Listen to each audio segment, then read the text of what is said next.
Welcome everyone to this brief session on machine learning modeling. We have taken a sample example. So the example is we are trying to predict whether a credit card transaction is a fraudulent or a non-fraudulent transaction actually. So here in this particular discussion, we will not do the actual coding, but we will try to take you through the pre-existing coding that is already done by me, and then I will explain you the steps that we have taken. So before we venture into the actual coding, let us understand the source data that we are having. The data that we have taken is from Kaggle. So Kaggle is a website which constitutes a sample data set, and we can leverage those data set to do variety of machine learning modeling. So I have taken the credit card.csv. So this contains around 30 variables along with one y variable, which is basically the class named as class. And so if I just do a kind of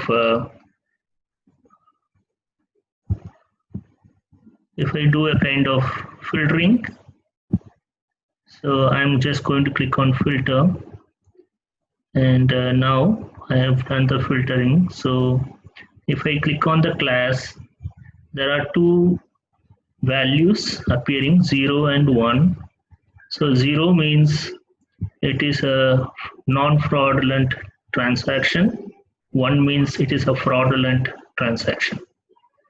So now the question is, what type of technique are we going to use to predict it? So the technique that we are going to use is, we are going to use a technique called a support vector machine classifier.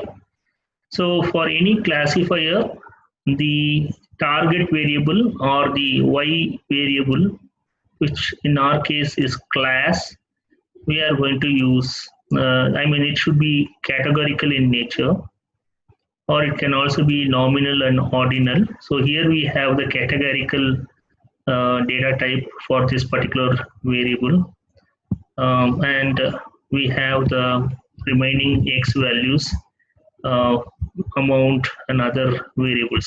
So most of the variables are masked for the purpose of security. So that's the reason we are unable to explain the variables. But however, so we will have all the variables that are available here as x variables actually. And amount mentions, amount is nothing but how much, for which amount the transaction has been attempted by the person who is using the credit card. So that is what it is, right? So before we actually start doing the coding, let me take you through let me go to the code file. So in the code file, basically we have defined the hypothesis. The null hypothesis is the transaction is not a fraud, and alternate hypothesis is the transaction is a fraud, right? And basically what we are trying to do is, we are trying to identify so let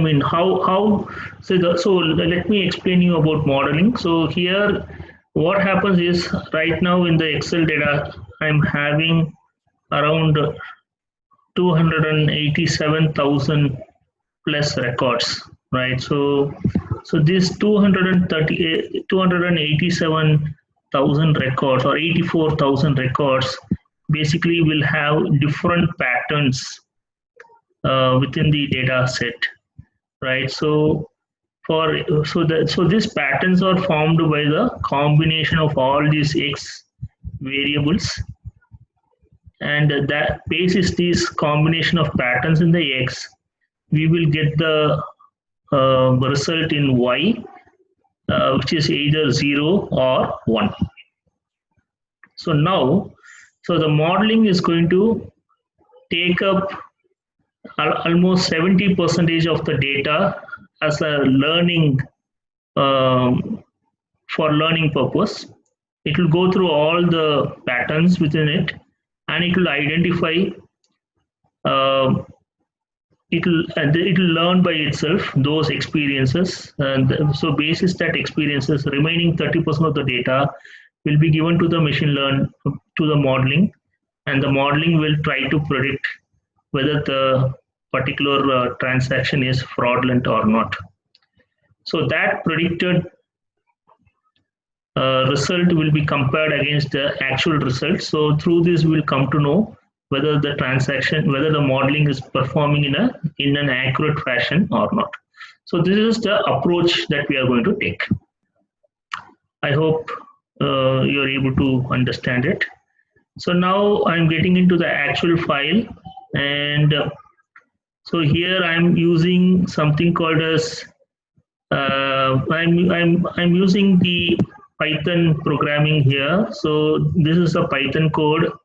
So the first this particular thing that I'm highlighting constitutes several packages, right? So the package name is pandas, which is used for reading the data and storing it in specific variables.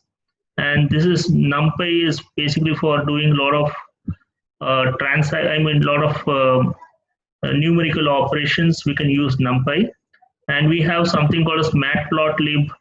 So that is used for creating graphs and charts, right?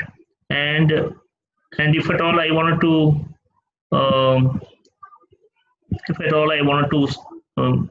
publish the graphs and charts in the same page, then I'll be using %matplotlib inline, right? So, and then I'm using a particular package called a Seaborn. So this Seaborn is used for further graphical operations, but very sophisticated ones. I will take you through that. So now here in this particular statement, I have I'm reading the file, and after reading the file, I'm checking the data type of the file. So all the entire file has been read, and the data types are listed here. And if you see here, the class variable, the class which is the y variable, is having a data type of integer. So for this particular modeling, the y variable needs to be categorical. So I am converting the variable class into a category. So the class is converted as, the class is converted as a category, and it is stored in this particular memory variable.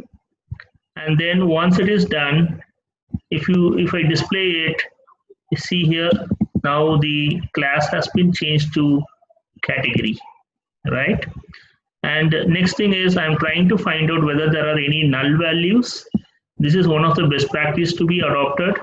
And as per the result, there are no null values available here. All the records, all the fields are having no null values, which is a good sign, right? If there is a null value, then we need to go back and do the resampling, or we need to use a method called as imputation, so that we can replace those null values with either a median, mode, or a mean, right? So that is what we are trying to do. And then basis that we are trying to, after doing so everything looks good here. And so we are doing the descriptive analysis, descriptive statistics analysis. So here this analysis tells me exactly each variable, what is the mean, standard deviation, minimum, first quartile, second quartile, third quartile, and maximum values. So we need to go through these descriptive statistics to understand whether there are any anomalies in the data. For example, if you see here in the time, the minimum is given as 0. So time can never be 0, right? So some issues are there in this particular data column, right? So this needs to be fixed. This minimum value cannot be 0. So this has to be changed, right? So this is one thing to be addressed. So likewise, we need to identify whether there are any undue variation. For example, we are having certain negative values, right? So those negative values and all, we need to find out what those negative values are, right? So but since the column is masked by Kaggle at the time of download itself, we are unable to identify what it is. But in a real life scenario, wherever you are having negative values, we need to find out whether those negative values really would fit into that particular column, or is it because of error, right? So that needs to be identified. And so as well as we need to, for example, here we are having, see here, amount, right? So how can we have a transaction which is basically attempted for zero, right? So in a, the amount cannot be zero, right? So it should be at least certain just a most minimal denomination, right? So that should have been attempted. So there is some issues with this amount field also, which needs to be corrected, right? So all these things needs to be addressed before we actually go for doing any kind of modeling techniques actually. So next thing that we are trying to understand is we are trying to find out, we are trying to create a heat map. So this heat map will let me know whether there is an autocorrelation between two variables, two x variables. If two x variables are autocorrelated, then there is an issue, because these two variables will influence the modeling in a wrong way. As a result, the assumptions will be inflated, and the modeling will return a wrong result. So that is the reason, if two variables are autocorrelated, then we need to find out those autocorrelated variables. So what is autocorrelated? Like when one variable is increasing, another variable is also increasing, or one variable is increasing, another variable is decreasing, right? Or one variable is decreasing, another variable is also decreasing. So these are all signs of autocorrelation. So that means the model will be influenced incorrectly, and it will return the wrong values, right? So wrong predictions it will return. So that needs to be looked into, right? So for that, I am using, see here, I'm using this Seaborn package. So that Seaborn package is helping me create the heat map, and the heat map is given here down. And if you see here, it is clearly mentioned, this scale is given to us. So using this scale, we'll understand whichever color is within this region, right? So within this 0.6 to 0.9, that region is the one which is having a strong positive autocorrelation, and here it talks about strong negative autocorrelation, right? So these aspects needs to be identified, right? So we need to find out within this entire matrix which are those variables which are having these extreme colors, right? So that needs to be identified. So for example, if you see this diagonal portion, there you see the extreme color of yellow is given, which is highly autocorrelated variables. But this is supposed to happen because here what we are trying to do is we are pitting time against time. We are putting V1 against V1. We are putting V2 against V2. So likewise, so that's the reason it is showing the strong positive correlation, which is natural, right? So two same variables, when they are pitted against each other, they'll be autocorrelated. So this we need not do anything. And over here there is some values provided, minus 0.53, which again looks like it's a strongly negative correlation is there, but however it's still not beyond 0.7, right? So anything beyond minus 0.7 or anything beyond 0.7, that's when we have to take the actions. So here no actions need to be performed, we are just going to ignore it actually. So now what we are trying to do is, now there are no autocorrelation available between the variables, so we are not going to remove any variables from the entire modeling exercise. And now we are going to identify whether the data sets are balanced or imbalanced. That means what? see, I am grouping this entire data set by the y variable class. When I group it, the first category is 0. So that is basically 2,800. I mean, 284,315 records belongs to the category 0 in y variable class, and 492 records belongs to the y variable category 1. So there is a huge imbalance between 0 and 1, right? And it is a natural imbalance. This imbalance is not something that would happen. That would happen by any forced means. This imbalance is happened due to some natural means, right? For example, if I am doing 1,000 transactions, out of the 1,000 transactions, we cannot say that 500 transactions will be fraudulent and 500 will be non-fraudulent. That is not the case. Naturally, highly low amount of transactions are always very low amount of transactions are always non-fraudulent. So in this case, this is how the data set is going to be. This is the nature of how the data set will come out. But if we feel that this is not enough, then we need to go for better upsampling. So, but whether it is enough or not, we will decide after doing the first level of modeling actually. So that basis the accuracy, we will decide whether we need to go for upsampling this data or not. Right, so now what we are trying to do is we are now splitting the classes, splitting the values, right? So all the y values we are pushing to another variable, and then what we are trying to do is all the x values we are pushing to another variable, right? So now the x is separated out and y is separated out, and then what we are trying to do is we are converting all the x values into arrays. That's a best practice. And here we are doing a split of the x values, right? So all the x variables we are splitting into training and test data set. So for doing so, we need to import this train underscore test underscore split.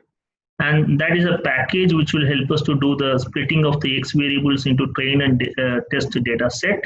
And then what we are doing is we are creating the train and test data set. So the train and test data set will have training data for x values, test data for x values, training data for y values, and test data for y values, right? So, and we are applying this package to do the split of train and test. So that's what we are doing here. And then what we are doing is, once this is performed, what we are doing is we are trying to transform the variables. That means we are transforming the training x train data set, x test data set, both x train and x test data set. Both the data sets I am transforming separately, and I am storing it in different variables. For that, for transformation purpose, I am using something called as min-max scaler. So when you take a min-max scaler, it's a transformation package. Likewise, there are different ways to transform the data. We use one way of using is logarithmic transformation.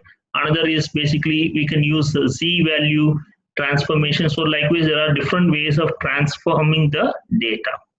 But why we are transforming, first of all, the reason why we are transforming is because the variables needs to be in same scale. If you would have seen this 30 elements, 30 variables, let me go back to the data set. The V1 to V28 looks same because they are already masked and they are partially, someone has transformed it in Kaggle while, right? So it looks similar. But if you look at the time, right? So the time is in time, it is in minutes, hours, and seconds, right? So it is in seconds possibly, and the amount is in currency, right? So they are two different scales, right? So now, to avoid this multi-scale thing, which would really impact the accuracy or performance of the model, what we are trying to do is we have to make sure that the entire data set, only the X data set, has to be transformed into same scale, right? So that is what we are doing here. So the transformation helps you to convert a multi-scale data into a single scale data, right? So here the X training data set is transformed separately, and X test data set is transformed separately, and they are stored in relevant variables. So this is a best practice to be done actually, right? So we have done that, and now we are importing the support vector classifier, and we are instantiating the model. So this SVC is a classifier, right? It's a kind of package that we are creating an instance, and that instance we are putting it in SVC. It's a memory variable. Okay, this name could be anything. This variable name could be anything, but this function name remains the same, right? So what is instantiation? As I told you before, it's a kind of way to instantiate the instance of that. So the property of this function will be stored inside this variable, and this variable will exhibit this property as long as the program is active or when this particular variable is called, right? So that is the reason why we are calling this we are instantiating actually. And this instantiation is a concept which comes in OOPS, actually, object-oriented programming structure. You might have heard about Java and all, right? So there we use this instantiation. So it's part of OOPS. Same as Python is also part of OOPS. So it's using OOPS concept. So using this instantiation, things becomes much faster, right? So that is the advantage Python is having, right? So we have instantiated the classifier. And once we have instantiated, what we have to do is we have to train the model. So here we are training the model. So how will you train the model? Using something called as fit. So I am training the model based on, by using this SVC variable, then I'm training it. So for training, what are the things I'm using? I'm using the training data set for X and training data set for Y. So these are the things I'm using for training. So once it is trained, so what happened here? The model has gone through this entire data within training data set of X and training data set of Y, and through that it has understood all the patterns and it has experienced itself.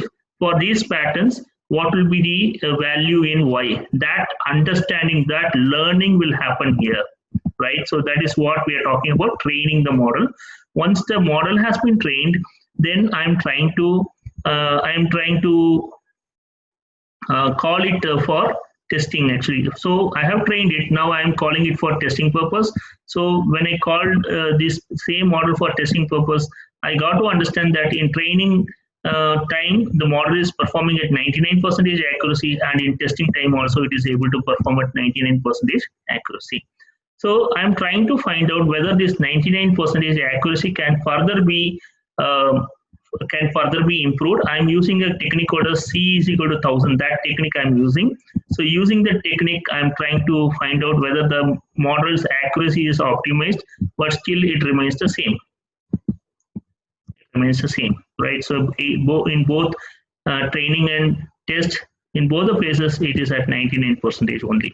So now this accuracy is not enough, right? So this accuracy has to be performed consistently, right? So whenever I run the model has to consistently perform with respect to this accuracy. So now the question is, how do I know whether it's accurately, or whether it is consistently performing, whether it's able to replicate the same accuracy consistently or not?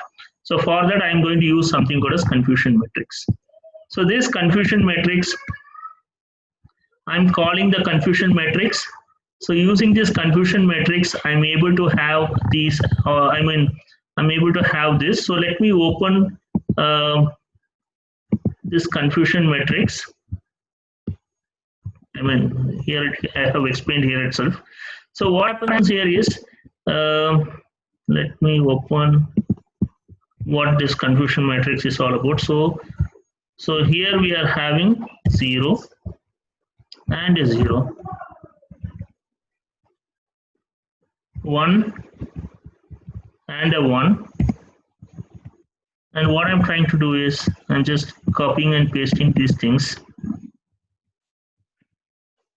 So 85,301 records are here in this position, and 7 records are in this position, and then 56 records are in this position, and then 79 records are in this position.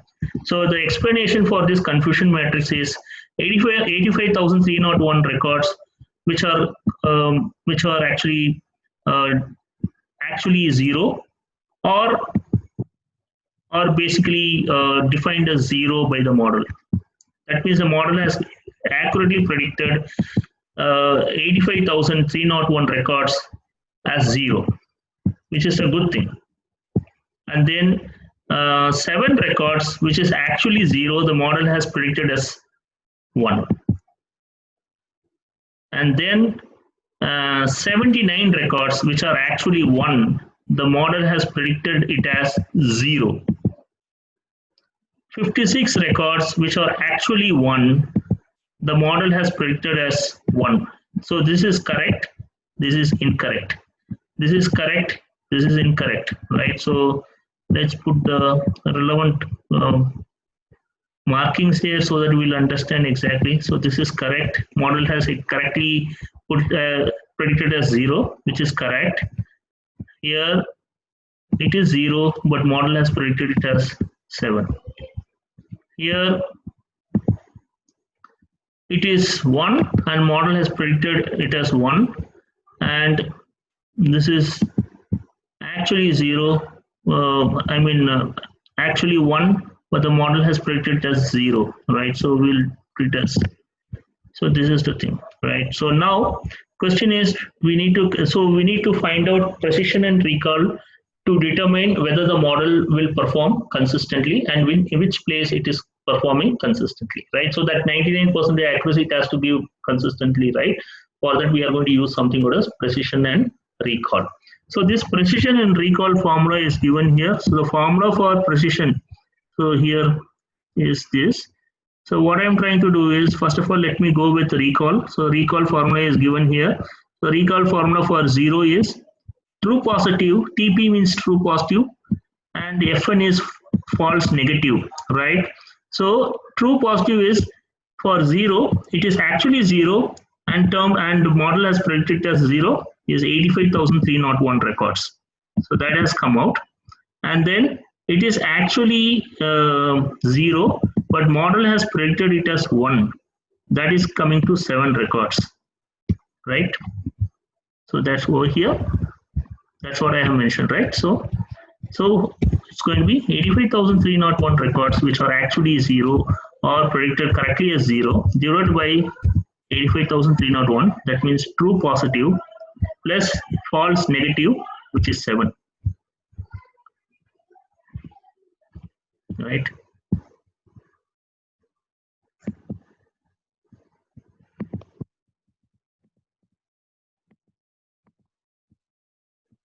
Okay. So next thing is, so this is the recall formula for 0. Recall result for 0. Same way, we are going to do it for 1. So for 1, it is basically 56 records which are true positive, and again true positive, which is 56 plus 79, which is false negative,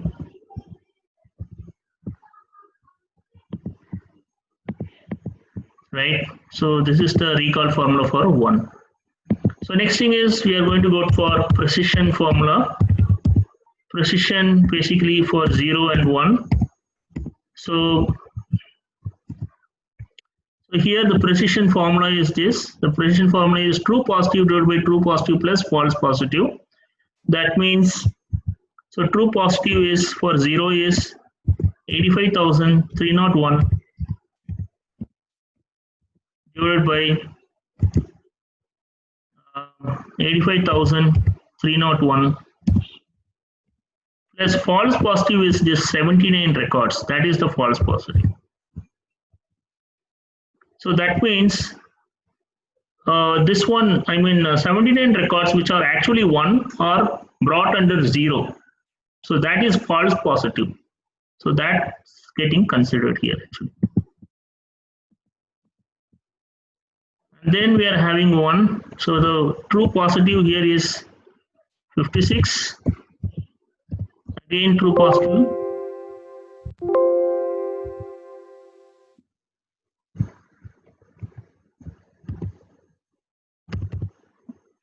Plus false positive is 7. That means 7 records belongs to 0, but they are termed as 1. Right? So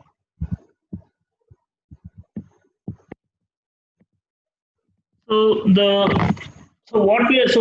result, how we have to study the result is, no wonder, it's not surprising that both in recall and precision the model has performed really well for zeros, because we have so many records, so many patterns, so it's no wonder, it's not surprising. But over here in recall, the model has performed bad for 1, and here the model has performed well, good for 0. For 1 actually in precision, right? So what is the meaning of this? The meaning is the model is not strong enough to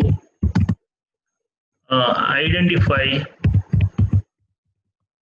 doubtful transactions,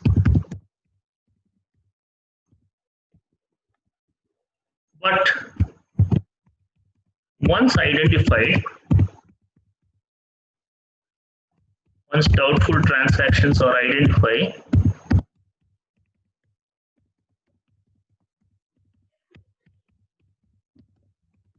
the model is able to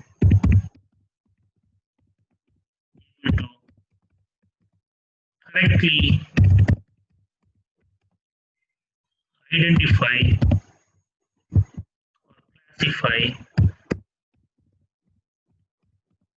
or classify fraudulent ones, to classify fraudulent transactions. Right, so that's what it is, right? So now what I have to, so this is a good start. In fact, we cannot say that, okay, let me throw the model out, it's not helpful to me. Definitely we are going to use the model. Only thing is we should keep improving, fine tuning this model. How to fine tune this model?